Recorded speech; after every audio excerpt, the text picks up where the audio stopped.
আজকে খুবই মজার একটা রেসিপি তৈরি করব। এটা অনেক দিন থেকে আমার জামাই খাইতে দিতেছে, রান্না করে আজ রান্না করব না কাল রান্না করব, এই করতে করতে কয়েকদিন করাইছে। এই যে আজকে রান্নাই করা শুরু করে দিলাম। পেঁয়াজটা দিয়ে দিলাম, একদম কোনো মশলা কষাকষি করব না।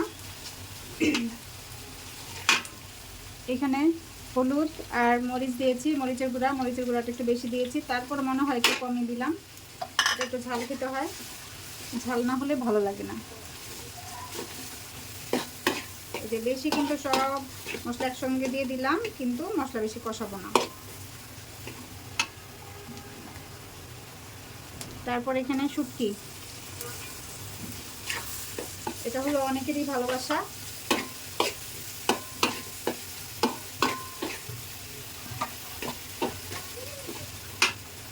এই যে এটা হলো রসুনটা ডিপ করে রাখছিলাম, তো তাই এরকম রসুনগুলো কিন্তু আস্তে আস্তে দিচ্ছে। এখানে কিন্তু আদা রসুন বাটা আমি কোনো কিছু ইউজ করিনি।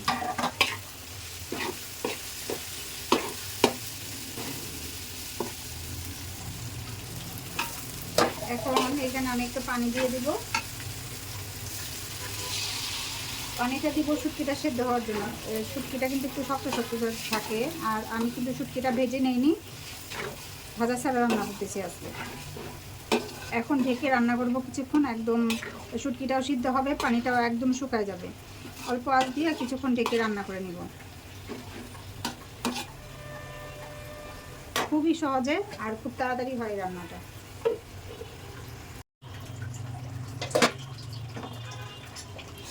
দেখেন কালারটা কি সুন্দর, এটা যখন শুকিয়ে ভাজা ভাজা হয়ে যাবে কালারটা আরও সুন্দর হবে।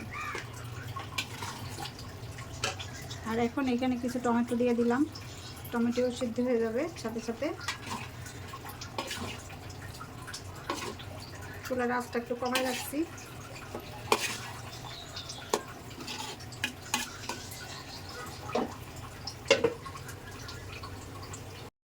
এখন দিয়ে দিলাম, দেখেন লালের মধ্যে সবুজ দিয়ে দিলাম, লাল সবুজের মাখামাখি। দেখেন তো লালের ভিতর সবুজগুলা কেমন লাগতেছে, সুন্দর লাগতেছে না?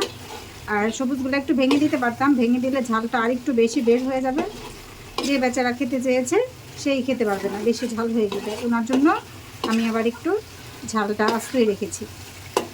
কি যে কালার দেখা যাচ্ছে। এখন এটা আরও কিছুক্ষণ রান্না করে নেব। আর শুটকি রান্না করতে গেলে না আমার হাত দিয়ে একটু তেলটা মানে বেশিই পড়ে যায়। আর শুটকি এত শুকনা শুকনা ভালো লাগে না। যখন আমি শুটকি রান্না করি মনে হয় কি তেলটা একটু বেশি দিলে ভালো লাগে।